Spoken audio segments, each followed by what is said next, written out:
Vacuum brake booster brake pedal চাপার সময় পেডালের force বাড়িয়ে ড্রাইভারকে সহজে ব্রেক করতে সাহায্য করে, তাই এটিকে ব্রেক সার্ভো বলা হয়ে থাকে।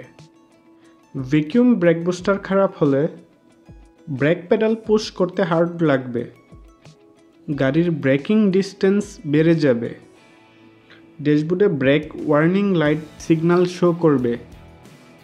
ব্রেক পেডাল চাপলে ভ্যাকুয়াম ব্রেক বুস্টার থেকে শব্দ আসবে, ইঞ্জিন বন্ধ হয়ে যেতে পারে এবং ব্রেক ফ্লুইড লিক করতে পারে। ভ্যাকুয়াম ব্রেক বুস্টার খারাপ হলে তা প্রয়োজনীয় রিপেয়ার বা পরিবর্তন করে নিতে হবে।